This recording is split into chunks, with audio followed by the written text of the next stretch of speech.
بسم الله الرحمن الرحيم قل هو الله أحد الله الصمد لم يلد ولم يولد ولم يكن له كفوا أحد بسم الله الرحمن الرحيم قل هو الله أحد الله الصمد لم يلد ولم يولد ولم يكن له كفوا أحد بسم الله الرحمن الرحيم قل هو الله أحد الله الصمد لم يلد ولم يولد ولم يكن له كفوا أحد اللهم اغفر المؤمنين والمؤمنات والمسلمين والمسلمات الأحياء منهم والأموات اللهم تابع بيننا وبينهم بالخيرات إنك مجيب الدعوات إنك على كل شيء قدير صلوات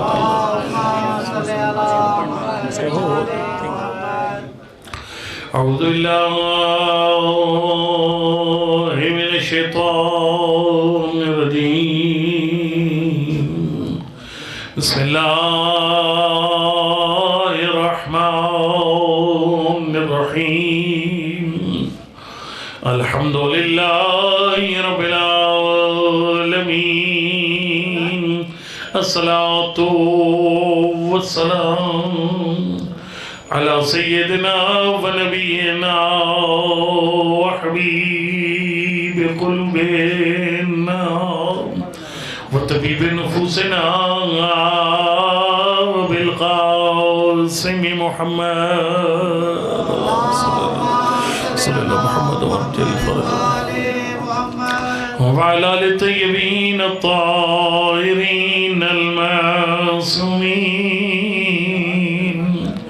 لا سيما على بقية الله الأعظم روحي وروح العالمين لتراب مقدمه الفداء أما بعد فقد قال الإمام موسى بن جعفر الكاظم عليه الصلاة والسلام طوبى لشيعتنا المتمسكين بحبلنا الثابتين على أمرنا في زمن غيبة قائمنا صلوات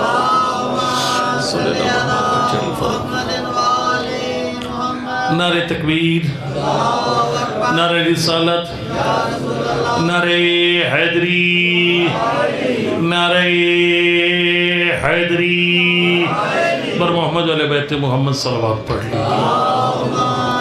صلی اللہ محمد علیہ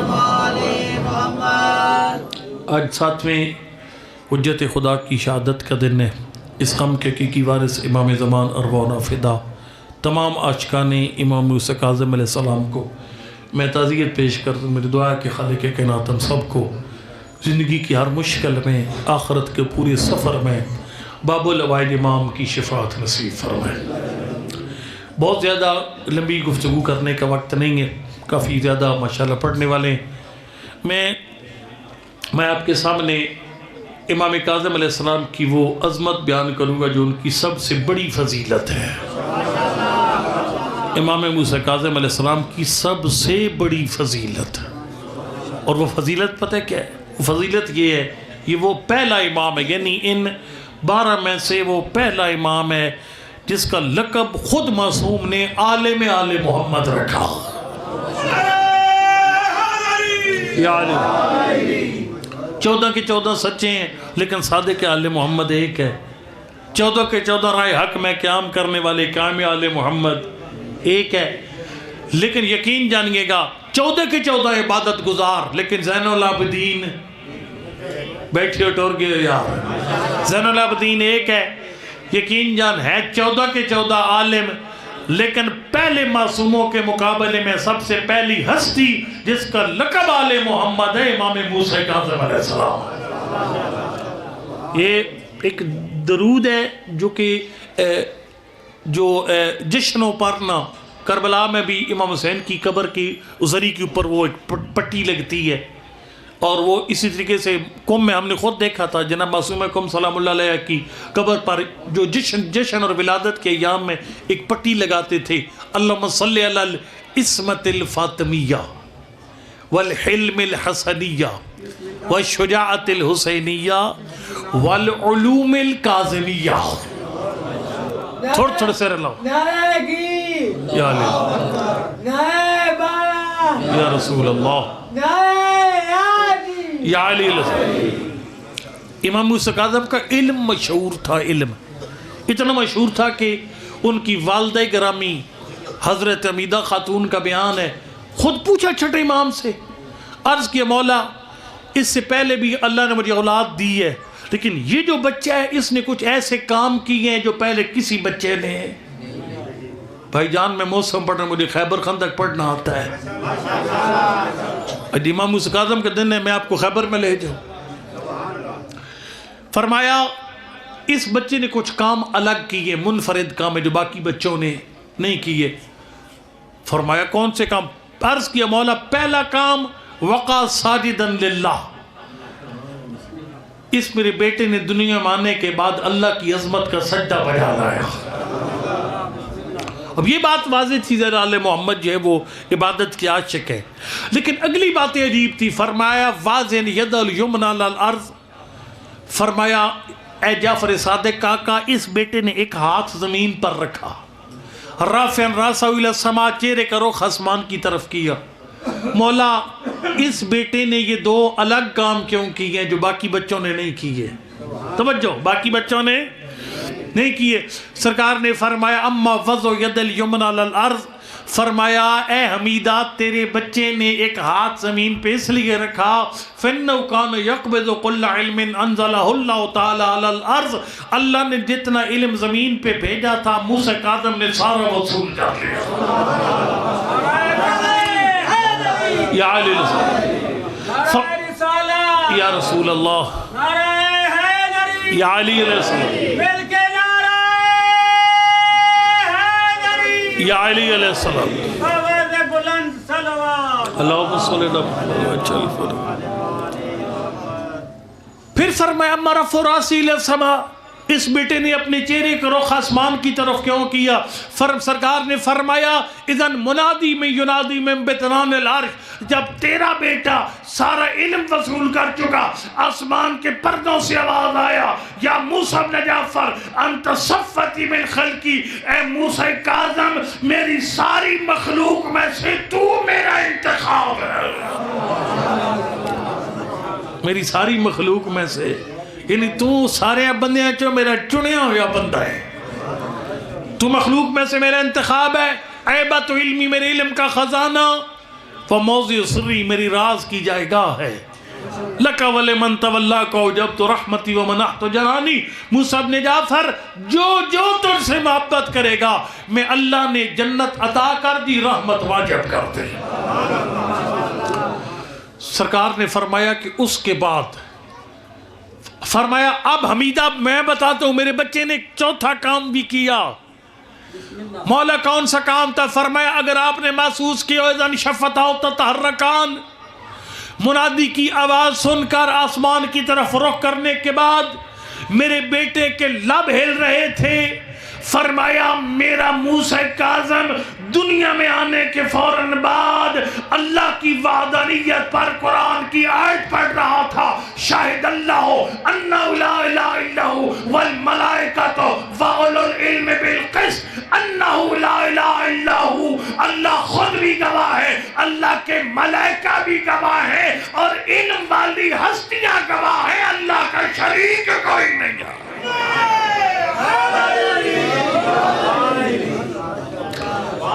اور لقب اس لیے آل محمد ہے.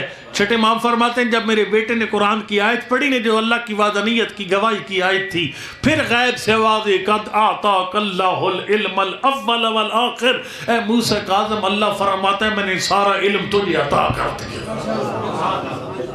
تھوڑے سیرے لاؤ میرے نال. سارا علم عطا کر دیا.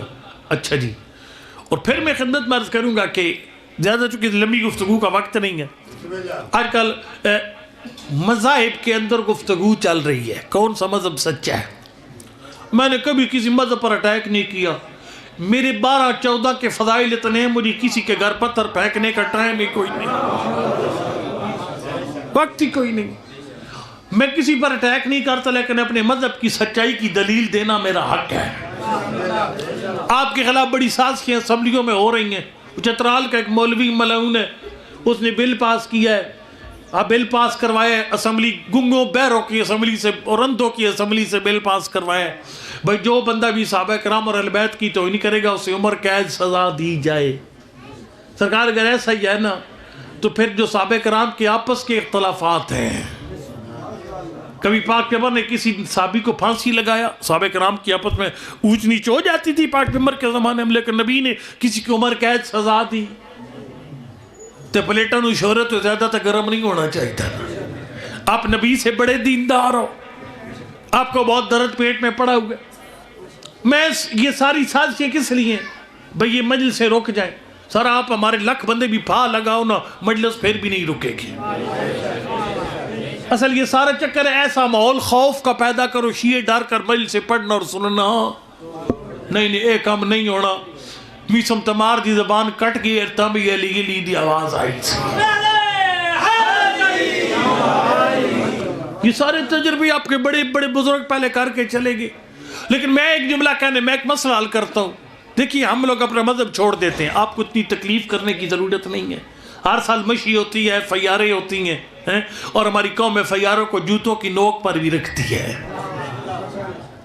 نہ مشیاں رکیاں نہ جلوس رکے، جلوسی ودد، جتنا زیادہ حسین کا ذکر دباتے اتنا یہ ذکر زیادہ بڑھتا ہے۔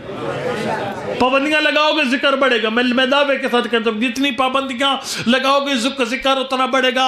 مسکینوں میں ایک تو میں چھوٹا سا طریقہ بتاتا ہوں، ہم اپنا مذہب ہی چھوڑتے ہیں، نہ مذہب ہوگا، نہ مجلس ہوگی، نہ مشی ہوگا، نہ ماتم، نہ علم، نہ جلوس۔ نکا سا کام کرو، اتنی اسمبلیوں کو وقتہ کیوں ڈالا ہوئے، چھوٹا سا کام کرو، ہم خود اپنا مذہب چھوڑ دیں گے۔ ہمارے 12 امام ہیں، کسی ایک کے بارے میں اپنی کتاب سے ثابت کر دو وہ کبھی سوالی بن کر کسی غیر کے دروازے پر گیا۔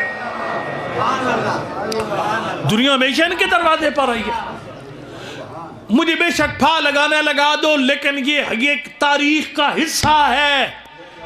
امام ابو حنیفہ رحمۃ اللہ علیہ مسئلے پوچھنے امام صادق کے گھر ہی آتے تھے، سارے گھبرا گئے، خیر ہے لگتا پھا لگن دا ٹائم آ گیا، سارے اللہ اکبر یا رسول اللہ یا علی علیہ السلام۔ امام علیہ السلام کے گھر جاتے تھے مسئلے پوچھنے، امام صادق کبھی ان کے گھر مسئلہ پوچھنے نہیں آتے تھے۔ اللہ اکبر۔ ایک دن امام ابو حنیفہ رحمۃ اللہ علیہ تشریف لائے، عراق سے مدینہ آئے، چھٹے امام کے دروازے پر، اور ظاہر خالی ابو حنیفہ تو سوالی نہیں تھے نا، امام کے دروازے پر تو بڑے بڑے سائنسدان علم کی بھیک مانگنے آتے تھے۔ جن آٹے دی لینا نہیں لگیا ہوگا، کنک اگان والی قوم، زرعی ملک، میرے بہت پیارے بھائی، میرے بڑے بھائی آگے، البتہ ان کی ساری داڑھی سے، میں تو چٹی داڑھی والا ہوں، داڑھی کی طرف سے میں پھر ان سے بڑا ہی ہو گیا۔ بھائی اقبال حسین صاحب آگے، میں بس زیادہ انتظار نہیں کرواتا، توجہ توجہ، انتہائی توجہ، انتہائی توجہ۔ میں خدمت میں عرض کروں کہ وہ آگے لائن لگی ہوئی تھی، جن آٹے دی لینا نہیں، لائن لگی تھی امام صادق کے گھر کے دروازے پر۔ کوئی سائنس پوچھنے آیا، کوئی کیمسٹری پوچھنے آیا ہوگا، کوئی جغرافیہ پوچھنے آیا ہوئے، بڑے بڑے مذہبوں کے امام، قاضل قضات علماء دروازے پر، لینڈ لمبی تھی، امام ابو حنیفہ لینڈ لگ گئے، لیکن دیکھا کہ امام موسیٰ کاظم 5-6 سال سن مبارک ہے، کبھی گھر کے اندر جاتے گھر سے باہر آتے۔ انہیں ایسے مذاق کیا امام موسیٰ کاظم سے، اس نے کہا کہ این یضع الغریب، اگر کوئی مسافر بندہ اسے رفع حاجت کرنی پڑے مدینہ میں تو کدھر جائے، انہائی مذاق۔ لیکن یقین جان جواب میں تیرے 7ویں امام نے کتاب طہارت کا پورا باب کھول دیا، فرمائے کعبے کی طرف منہ نہ کر، کعبے کی طرف پش نہ کر، سورج کی طرف منہ نہ کر، سورج کی طرف پش نہ کر، ہوا کے اپوزٹ رخ پر نہ بیٹھ، لوگوں کے گھروں کے سامنے نہ بیٹھ، گلیوں میں نہ بیٹھ، چوکوں کچھ کچہریوں پر، پھل دار درخت کے نیچے نہ بیٹھ، اونچی جگہ پہ نہ بیٹھ، باقی جا دل نہ بیٹھ جا۔ یا علی لسان. میں زیادہ پڑھ چکا, میرا تھوڑا سا ٹائم باقی بچ گیا. اچھا, یہ جب امام علیہ السلام نے یہ جملہ کہا نا, ابو حنیفہ رحمۃ اللہ علیہ نے فرمایا کہ یہ موقع اچھا ہے. جو سوال امام صادق سے پوچھنے آیا تھا نا, وہ امام موسیٰ کاظم کے سامنے رکھ دیا. وہ سوال بڑا ٹیکنیکل سوال ہے. میں دیکھو نا, یہ جو ہمارے روزانہ کے, البتہ گل تھوڑی جی مشکل ہے. دیسی گا بھی بندے نو کدے کدے کھانا چاہتا, ٹھیک, گل تھوڑی مشکل جے. انسان ہم جو کام کرتے ہیں, فرض کرو کوئی کسی کو مارتا ہے, کوئی شراب پیتا ہے, کوئی نماز پڑھتا ہے, کوئی قرآن پڑھتا ہے, ایک کام اسی اپنی مرضی دے نال کر دیں یا اللہ ہم سے زبردستی کرواتا ہے, یہ ایک مسئلہ ہے. اہل سنت برادران ان کا یہ نظریہ ہے, وہ یہ فرماتے ہیں کہ نہیں, یہ سارے کام اللہ بندے سے زبردستی کرواتا ہے, بندہ اپنے کاموں میں مجبور ہے. ہاں, یہ عقیدہ حیرانوں کا جوان مجھے دیکھ رہے ہیں, یہ بالکل ہے. اور وہ جو صفات ایمان ایسے میں نے خود پڑھی ہیں, یہ وہ اسلامیات کی کتاب میں آمنت باللہ وکتبہ ورسلہ وملائکتہ وخیرہ وشرہ من اللہ تعالی. میں اللہ پہ ایمان لایا, اللہ کے رسولوں پر ایمان لایا, اللہ کے مقرب فرشتوں پر ایمان لایا, اللہ کی کتابوں پر ایمان لایا, اور میں اس بات پر ایمان لایا اچھے برے کام سارے کام اللہ کے کھاتے میں. اگر کسی سے نماز, کسی کے اقبال سے نماز پڑھے, اللہ زبردستی پڑھا رہے, اور اس ٹائم پر ایک بندہ شراب پی, اللہ زبردستی پلا رہے. پر یہ ایک فکر تھی, اور یہ فکر البتہ اس لیے لائی گئی تھی, امپورٹڈ فکر تھی, اموی بادشاہوں کی بدماشیاں چھپانے کے لیے. وہ جب بدماشیاں کرتے تھے نا, لوگ کہتے ہو بدماشی کرتے ہو, وہ کہتے کہ ایک کریے, اللہ ساتھوں زبردستی کرواندہ ہے. بندے دے واسے نہیں, بندے جو لکھے انہیں وہی کرنا جو اللہ تو لکھ چھڑیا. سمجھ آ رہی, کوئی نہیں آ رہی گل سمجھ. لیکن ہم شیعہ کہتے ہیں نہیں, اللہ نے لکھا ہے, لیکن لکھا یہ ہے کہ اقبال حسین صاحب اپنی مرضی سے نماز پڑھیں گے اور فلانا بندہ اپنی مرضی سے شراب پیے گا. جو گناہ کرے گا وہ بھی اپنی مرضی سے, اللہ نے یوں لکھا ہے. بھائی گل سمجھے چاہیے کوئی نہیں آئی. جو چوری کرے گا اپنی مرضی سے کرے گا, جو نماز پڑھے گا اپنی مرضی سے پڑھے گا. توجہ. اچھا, یہ تو اس ابو حنیفہ رحمۃ اللہ علیہ نے پوچھا کہ انہوں نے کہا کہ ممن المعصیہ. البتہ یہ پرانی گل, لوگ پوچھ دے امام کو, لگو کر دے اپنی مرضی سے, پھر سرکار نو چکڑا پوندے, سرکار کے آتی ہے. ٹھیک ہے, لو جی جب کہا کہ ممن المعصیہ, یہ معصیت گناہ کس کی طرف سے ہیں. 5 سال کے 7ویں امام نے جواب دیا, فرمایا ابو حنیفہ 3 صورتیں ہیں. دیکھو سمجھنا نہیں, جو بند جن لنگر دا خمار انہیں سمجھ کو نہیں ہونی, لنگر چوکھا کیتا ہو یا سمجھ نہیں ہونی. جڑے جاگ دے پہ ذرا جاگیو. حضرت نے فرمایا تیرے مسئلے کی 3 صورتیں ہیں, یا اللہ اور بندہ مل کر گناہ کرتے ہیں,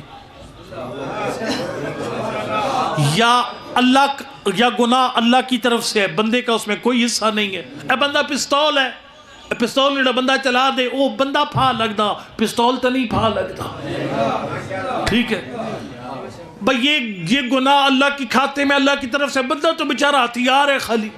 اور تیسرا, بندہ اپنی مرضی سے کرتا ہے, اللہ اختیار دیتا ہے, اللہ کے دیے ہوئے اختیار کو غلط استعمال کر کے کئی بندے گناہ کرتے ہیں, اور کئی بندے اچھا استعمال کر کے نماز پڑھتے ہیں. توجہ, فرمائے 3 صورتیں. سرکار نے فرمایا وہ صورتیں نا کہ بھئی اللہ گناہ کروا رہا ہے, بندہ ہتھیار ہے. تو سرکار نے فرمایا اگر اللہ گناہ بھی خود کروائے گا پھر سزا کسے دے گا. یار ایک بندہ کیسے مروائی خود دے وے, یعنی بندہ فیر مارے اور کہے کہ ایس پستول نو پھا لا دیو نے بندہ ماریا. اکسو بھائیو تو ہتھیار ہی مارن والا تو آپ ہے. حضرت فرمایا اگر گناہ اللہ کروا رہے, خیری و شری من اللہ تعالیٰ, اگر اللہ گناہ کروا رہا ہے تو پھر قیامت کے دن گناہگار کو سزا کس بات کی دے گا. جی میں پستول پھا نہیں لگتا نا, اس طریقے سے فرمائے وہ بندہ جس سے اللہ زبردستی شراب پلا رہا ہے, وہ شرابی بھی پھا نہیں لگتا. سرکار فرمائے دوسری صورت, فرمائے کہ بندہ اور اللہ مل کر کام کرتے ہیں. سرکار فرمائے جب 2 پارٹیاں مل کر کو کام کریں نا تو جرم طاقتور پارٹی کے کھاتے میں جاتا ہے. یار میری گل سنے کہ ایک بڑا زمیندار ایک اپنا مزیرہ نال لے لے اور اگلے بندہ جا کے مار دیں، رل کے دوئے مار دیں، پرچہ تگڑا کے زمیندار پہ ہوگا مزیرے پر ہوگا؟ کیوں آدھن بھئی ہوتے مسکین ملازم ہے، اصل کام تین نے پایا۔ سرکار نے فرمایا اللہ سے طاقتور کوئی نہیں ہے، اگر تو کہتے اللہ اور بندہ مل کر گناہ کرتے ہیں، فرمایا پھر بھی گناہ اللہ کے کھاتے میں جائے گا، جب اللہ گناہ خود کرواتے ہیں سزا کس کو دے گا؟ مولا فرماتے ہیں تو نہیں ماننا پڑے گا کہ مذہب وہی ہے جو اہل بیت کا مذہب ہے۔ اللہ دیتا ہے اختیار، اللہ کے دیے ہوئے اختیار کو کوئی غلط استعمال کر کے شرابی بن جاتا ہے، کوئی اچھا استعمال کر کے نمازی بن جاتا ہے، لہذا اس کے عدل کا تقاضا ہے شرابی کو جہنم بھیجتا ہے، نمازی کو جنت بھیجتا ہے۔ یا رسول اللہ، یا علی رسول، بس نہیں ختم۔ یقین جانا جیسے ہی 7ویں امام نے 5 سال کے سن مبارک میں امام ابو حنیفہ رحمت اللہ علیہ کو اتنا بڑا جواب دیا، امام ابو حنیفہ دوڑتے ہوئے امام صادق کے منبر کے پاس آئے، ایک قصیدہ پڑھا جو کسی شیعہ ذاکر عالم نے نہیں پڑھا، کہ ذریتن بعضها من بعض، میرا اس گھر پہ سلام جس کے بڑے بھی عالم ہیں، چھوٹے چھوٹے بچے بھی عالم ہیں۔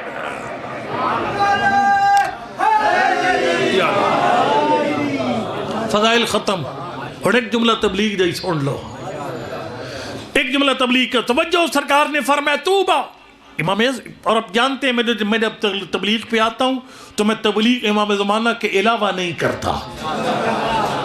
آج 7ویں امام کا دن ہے تو امام زمان کا ذکر 7ویں امام کی معصوم زبان سے، سمجھ آ رہی ہے؟ بس ایک حدیث پڑھ کے چھوٹی دینے لگوں۔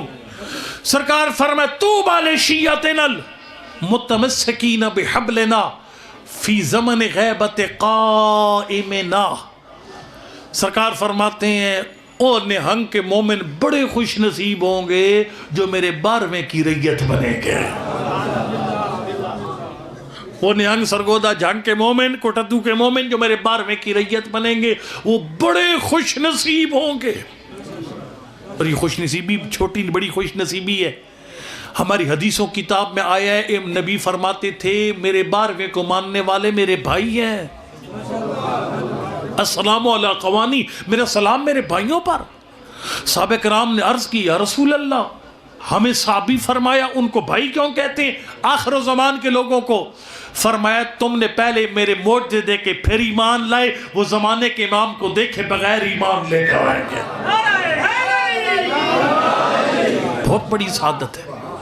میں نے ایک روایت میں پڑھا 4تھے امام فرماتے ہیں جس بندے کا ہمارے 12ویں کی غیبت کے زمانے میں دل مطمئن ہوگا میرا کوئی وارث موجود ہے، فرمایا اگر تیرا دل مطمئن ہے، معصوم فرماتے ہیں تیرے دل کا یہ اطمینان تجھے اتنا ثواب دلاتا ہے جتنا حضرت حمزہ کی 1000 بار شہید ہونے کا ثواب ہے۔ احد اور بدر کے 1000 شہداء کو جتنا ثواب ملتا ہے نا جان دے کر، فرمایا 12ویں کی غیبت میں اس پر اپنا دل مطمئن رکھنے کا اتنا ثواب ہے۔ کل سمجھے چار یہ کوئی نہیں آ رہے۔ اور یہ اطمینان اسی وقت ہے کہ جب ممبر سے امام زمان کا ذکر زیادہ کیا جائے گا۔ میں تنگ نہ کروں زیادہ آپ کو۔ اچھا جی مولا یہ خوش نصیبی بہت بڑی ہے، لیکن کیا یہاں بیٹھے ہوئے سارے میرے بھائی میری بہنیں پردے میں سارے خوش نصیب ہیں؟ فرمایا نہیں، سارے نہیں۔ اب حضرت خوش نصیب کون ہیں یہ بات سنو، اور آپ کو ایک بات سمجھ بھی آ جائے گی کہ ہم نے امام کی ظہور کی تیاری کیسے کرنی ہے۔ اور جا ویسے گھبرانا لیجئے اگو تھوڑی اپنی مرضی، ٹھیک ہے؟ ہم نے امام کی ظہور کی تیاری کیسے کرنی ہے؟ توجہ، سرکار نے فرمایا المتمسکین بحبلنا، فرمایا وہ بندے خوش نصیب ہیں جو ہمارے مذہب کے ساتھ ہمارے راستے کے ساتھ غیبت میں تمسک کریں گے۔ بس اس تمسک پہ میں نے پڑھنے 2-4 جملے۔ یہ تمسک کیا ہے؟ اور ابھی یہاں بیٹھے بیٹھے سارے میرے بھائیوں بزرگوں کو سمجھ آ جائے گی کہ کیا اس وقت ہم خوش نصیب ہیں یا نہیں۔ اگر ہیں تو اللہ کا شکر ادا کریں، آپ امام زمان کے ظہور کے لیے تیار ہیں، اور اگر نہیں ہے تو پھر یہ مجلس خالی پیٹ بھرنے کے لیے، پڑھنے والوں کی جیبیں بھرنے کے لیے نہیں ہے، یہ مجلسیں وہ حاصل کرنے کے لیے ہیں جو بندے میں نہیں ہے۔ پھر اپنا اپنے حساب میں نے اور آپ سب نے کرنا ہے۔ تمسک کیا ہے؟ چلو یہ تمسک سمجھنے کو میں بس آپ کو چھٹی دے دوں۔ ساتویں امام کا صحابی نام یونس بن عبد الرحمن ہے۔ اس نے فرمائش بڑی پیاری سیکھی۔ اس نے کہا مولا مجھے وہ دعا تعلیم دیں جو آپ خود پڑھتے ہیں۔ کتنی پیاری۔ پاکستانی شیعہ ہوئے آنا انہیں کہنے سے مولا دعا کرو نا، میں نے مربع ڈھیر سارے لب پاؤں، مولا میں نوی گڈی چاہیے میرے کیتے دعا کرو، مولا میں نے اولاد چاہیے میرے کیتے دعا کرو۔ لیکن وہ بندہ معرفت والا تھا، اس نے کہا مولا مجھے وہ دعا چاہیے جو آپ پڑھتے ہیں۔ اوئے ہوئے سرکار نے فرمایا اکثر من ھذا دعا، فرمایا یہ دعا زیادہ پڑھ کر میں بھی پڑھتا ہوں، میں نے آج جمعے میں وہ دعا پڑھی ہے، قنوت میں دعا پڑھی ہے۔ فرمایا یہ دعا زیادہ پڑھ کر کون سی؟ اللہم لا تجعلنی من المعارین ولا تخرجنی من التقصیر، اللہم لا تجعلنی من المعارین ولا تخرجنی من التقصیر، پروردگار مجھے ایسا بنا میں جو نیکی کروں اسے تھوڑا سمجھوں، یعنی نیکی کر کے تکبر نہ کروں۔ میں نے بہت سونا جمعہ پڑھایا بھائی میری کیا بات ہے، فرمایا نہیں، تو جب جمعہ پڑھاتے لوگ کہتے جمعہ اچھا پڑھایا ہے تو پھر تو پھر ظہور خان صاحب جیسی ہستی کو سوچ بھئی جو خالی جمعہ نہیں پڑھاتے عمل بھی کرتے ہیں۔ میں نے ظہور خان صاحب کی طرح بننا ہے۔ کوئی سمجھ آ رہی ہے؟ کوئی نہیں آ رہی۔ اگر نماز پڑھی ہے تو فرمایا قرآن کی تلاوت کے پیچھے جا، تلاوت کی ہے تو پھر نماز تہجد کے پیچھے جا، نماز تہجد پڑھی ہے خمس کے پیچھے جا، فرمایا نیکیوں کے پیچھے دوڑ، جو نیکی کروں اسے تھوڑا سمجھوں۔ پھر اور میرا مقصد اگلا جملہ ہے، فرمایا وَلَا تَجْعَلْنِي مِنَ الْمُعَارِينَ۔ موسیٰ کاظم علیہ السلام فرماتے ہیں یہ دعا پڑھا کر میرا اللہ میرے دین کو عارضی نہ بنا۔ آریہ جو آریہ بھائی بھی سن رہے ہیں، بھائی اقبال حسین، آریہ جو توجہ آریہ، ایک منٹ میرے طرف دن بابا جی نہیں، فرانٹ سیٹ والے سجے کبھی نہیں، بالکل نہیں۔ آریہ جو ہوتا ہے نا، آریہ کیا ہوتا ہے؟ آریہ ہوتا ہے، دیکھو میں ابھی اس ساؤنڈ کی نہیں بات کو ہو سکتے بھائی ناراض ہو جائے، ہمارے چکوال میں سنگیت ساؤنڈ ہے جو پورے ملک میں وہ مجلسوں پہ ہو جاتا ہے ساؤنڈ، او سندھ تک وہ لوگ جاتے ہیں۔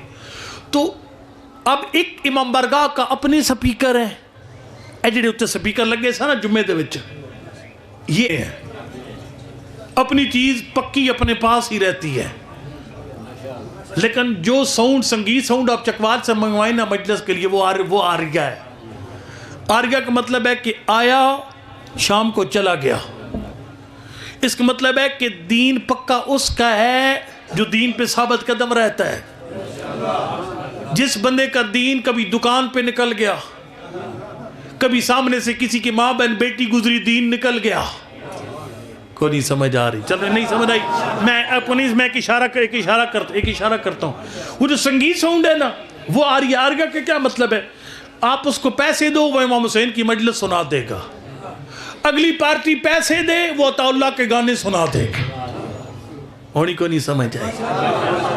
کوئی اہل سنت برا اگر اس کو پیسے دے وہ نعتیں سنا دے گا، آگے کو مجرے والے پیسے دے تو مجرا دکھا دے گا، یہ آریہ ہوتا ہے۔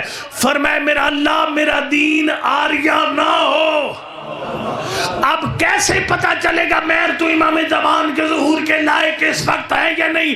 یہ اس وقت مجلس میں نہیں سمجھ آئے گی، مجلس سے باہر نکل کر سمجھ آئے گی۔ اس وقت تیری آنکھوں میں بھی دین ہے، زبان پہ بھی دین ہے، کانوں میں بھی دین ہے، دل میں بھی دین ہے، لیکن یہ دین پکا یا کچا یہ امام بارگاہ سے باہر نکل کر پتا چلے گا۔ سامنے سے کسی کی ماں بہن بیٹی آئے گی، تیرا سر جھک جائے گا تو سمجھ تیرا دین پکا ہے۔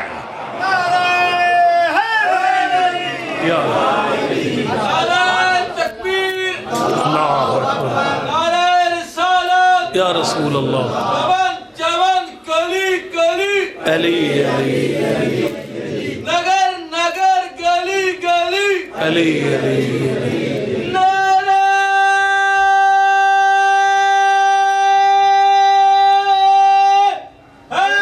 یا علی علیہ السلام، تیرا غصہ بتائے گا تیرا دین کچا ہے یا پکا۔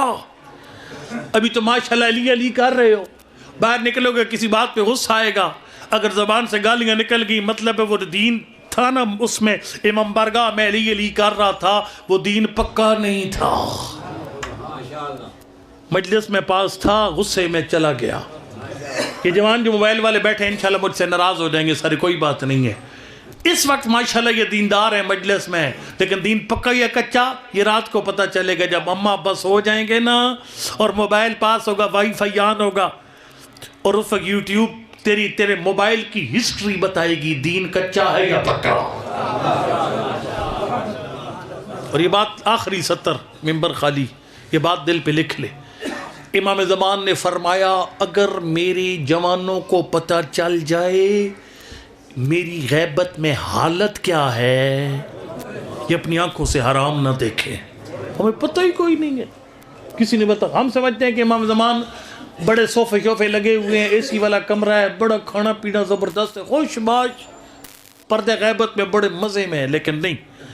وہ جو شیخ مفید کا خط ہے اس میں لکھا ما یحبسنا الا ما یتصل بنا مما نکرہو، فرمایا مجھے غیبت میں قیدی بنا رکھا ہے تمہارے غلط کاموں نے، مجھے تمہارے گناہوں نے قیدی بنا رکھا ہے۔ اقبال سے مجھ سے سینئر ہے کہ میرا ترجمہ غلط ہے، میری اصلاح فرما دے کہ ما یحبسنا، مجھے کوئی چیز قید نہیں کیے ہوئے، الا ما یتصل بنا مما نکرہو، مگر تمہارے وہ گناہ جو مجھ تک مسلسل پہنچتے رہتے ہیں۔ ولا نوسر منہم، فرماتے ہیں جوانوں حرام دیکھنے سے پہلے سوچ لیا کرو میں تم سے حرام دیکھنے کی توقع نہیں رکھتا۔ لا نوسر منہم، میں جوانوں کا آپ کو آخری پیکج دے کر ممبر چھوڑنے لگا ہوں۔ میرا پیکج یہ ہے، آپ کا دل نہیں مانے گا موبائل میں گند دیکھو، آپ کا دل نہیں کرے گا کسی کی ماں بہن بیٹی کی طرف دیکھو۔ اگر ایک بات اپنے دل کو ہر وقت کہتے رہو، جب کسی کی ماں بہن بیٹی گزرتی ہے سر جھکا لے، موبائل میں گندگی آتی ہے اس کو ہٹا دے، اور ایک جملہ اپنے آپ سے کہے خالق نے یہ آنکھیں حرام دیکھنے کے لیے نہیں دیں، زہرا کے مہدی کے دیدار کے لیے عطا فرمائی۔ آج 25 رجب ہے اور 3 دن کے بعد علی کی بیٹی مدینہ چھوڑ دے گی۔ 28 رجب کو علی کی بیٹی نے مدینہ چھوڑا۔ یقین جان مولا امام حسین کے لیے بڑا مشکل تھا مدینہ چھوڑنا۔ علماء بیان کرتے ہیں کہ کبھی نانا کی قبر پر، کبھی اماں بطول کی قبر پر، کبھی بھئی حسن مجتبہ کی قبر پر۔ میں نے ایک صاحب علم سے ایک جملہ سنا، وہ فرماتے ہیں وہ بڑا ہی الگ الوداع تھا جو اپنی اماں بطول کی قبر سے کیا۔ میرے مولا حسین جس قبر پر جاتے ہیں نا خرامہ خرامہ چلتے ہوئے پروکار انداز سے جاتے ہیں، لیکن جب اماں بطول کی قبر پہ آخری دفعہ غریب آیا نا، وہ اہل علم پڑھ رہے تھے، فرما رہے تھے حسین ایسے دوڑے جیسے ماں کی طرف چھوٹا بچہ دوڑتا۔ اجرکم اللہ۔ اگر 25 رجب موسم کا مصائب ہے، مولا حسین کا مدینہ چھوڑنا بھی موسم کا مصائب ہے۔ دوڑے اور قبر بطول پر آ کر غریب نے آخری سلام کیا، السلام علیکہ یا اماں حسین کا آخری سلام۔ وہ اہل علم فرما رہے تو حسین نے ایک سلام کیا تھا نا، قبر سے 3 جواب آئے۔ دیکھیں نہیں، میں ایک گزارش کروں، میرا اپنا ایمان ہے، مصائب آدھے گھنٹے کا پونے گھنٹے کا نہیں ہوتا۔ بچہ کہہ رہا تھا نا زیادہ مصائب پڑھنے، مصائب آدھے پونے گھنٹے کا نہیں ہوتا، 170 مصائب ہوتی، 170۔ مرزا شیرازی وہ جن تمباکو کو فتویٰ نہیں دیا تھا، نجف کے بہت بڑے مجتہد، ان کے سامنے مصائب شروع ہوا، نجف کے اندر سن رہے تھے مصائب۔ خالی خطیب مصائب خان نے کہا دخلت زینب علی ابن زیاد وعلیہا ارذل ثیابہا، علی کی بیٹی جب ابن زیاد کے ممبر کے سامنے آئی پھٹا پرانا لباس پہنا ہوگا تھا۔ مرزا شیرازی نے کہا ختم ہو گیا، کیا پڑے گا مصائب، لوگوں کو اس مصائب کا رو کر حق ادا کرنے دے۔ ایک جملہ ہوتا ہے مصائب کا، یقین جان 3 جواب آئے، ہر جواب ایک پورا مصائب ہے۔ قبر سے پہلا جواب وعلیکم السلام یا غریب الام،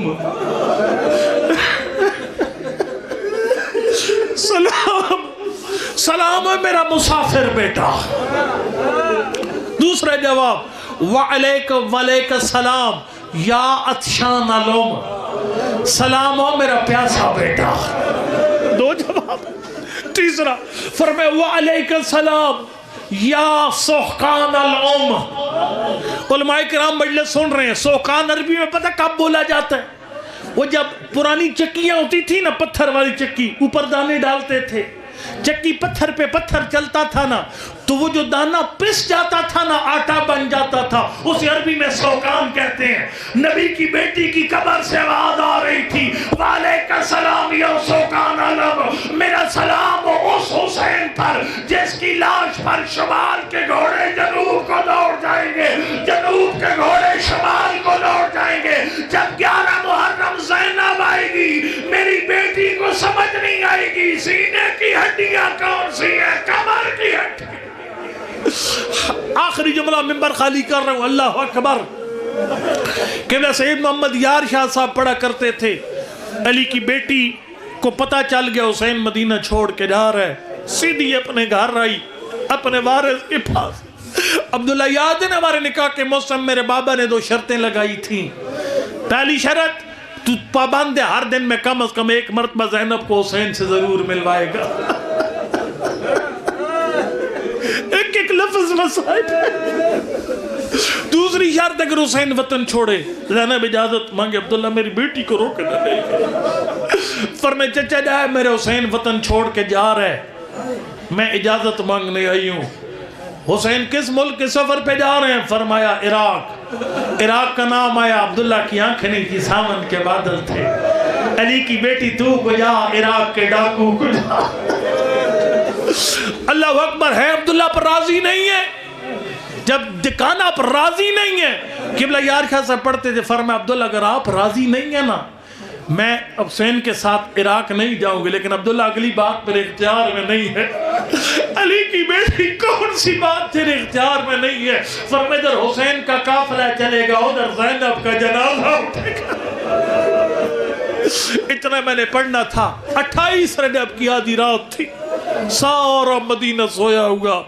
سادات کے گھر کے باہر آ کر محمل بیٹھنا شروع ہو گئے. اب منظر بنا ذہن میں وہ کام کریں. قبر کی پہلی رات تو میرا ایمان ہے نواسے پیمبر تری میری قبر میں تشریف لائیں گے. ان بانیان کے جتنے مرحومین بھائی اقبال حسین اور جتنے پڑھنے والے علماء کرام ذاکرین ہیں، سب کے مرحومین آج کی رات مہمان بنیں گے سید الشہداء کے. ہمارے مرحوم عرض کریں گے آقا کیوں تکلیف فرمائی؟ فرمایا دیکھو ایک مجلس نے آنکھ کے گرد و نواح میں پرخلوص مجلس ہو رہی تھی. دوران مجلس سب نے مل کر میری زینب کے قافلے پہ سلام کیا. اس مجلس میں تیرا بیٹا، تیرا بھائی، تیری بہن موجود تھی. میں حسین اسی سلام کا جواب دینے تیری قبر میں آ گیا. السلام علی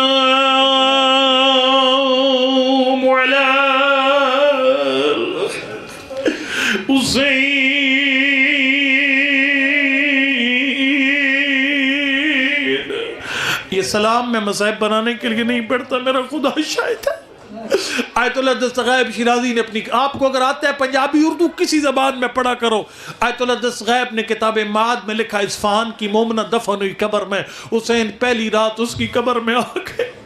پورے قبرستان شاداب ہٹ گئے. شہر کے عالم نے اس کی بیوی سے، اس کے شوہر سے پوچھا تیری بیوی کیا کرتی جب حسین اس کی قبر میں آ گئے؟ اس نے کہا ہر نماز کے بعد کہتی حسین تیری غربت پہ میرا سلام. والا علی ابن الحسین والا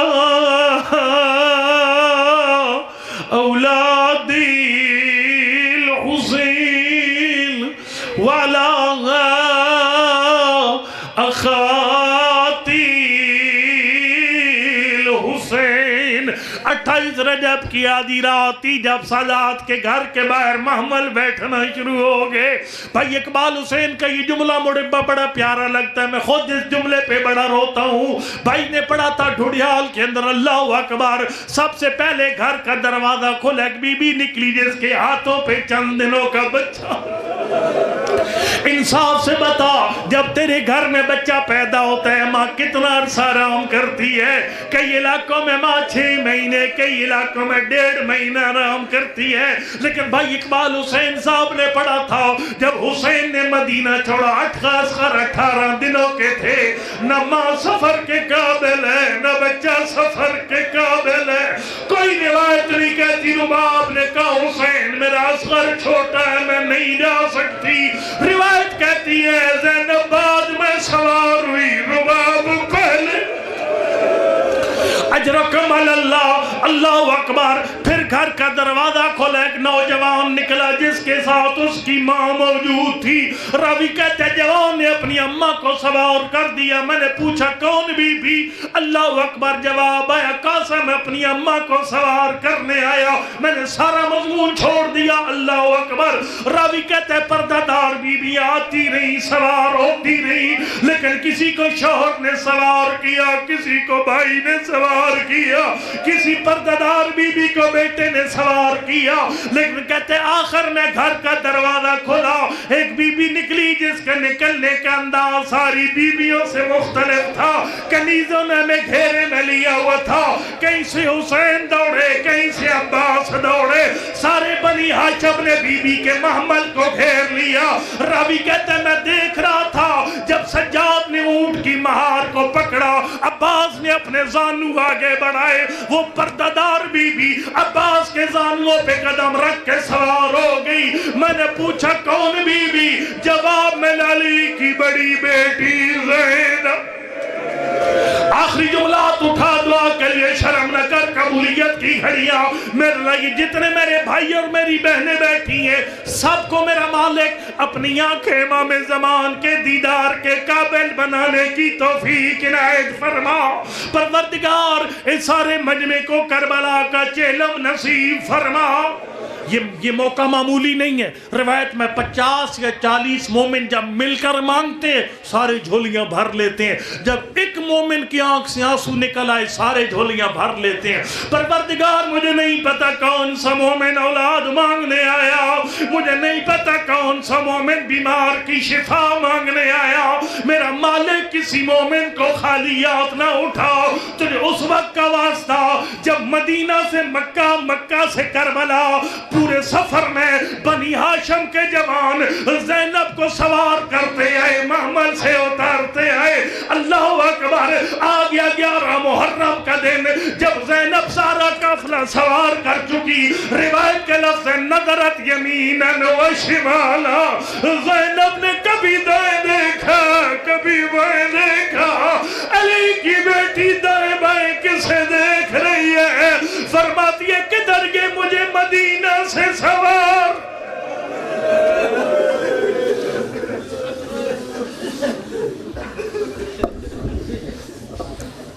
خوشنودی امام زمانہ بواز بلند تر صلوات۔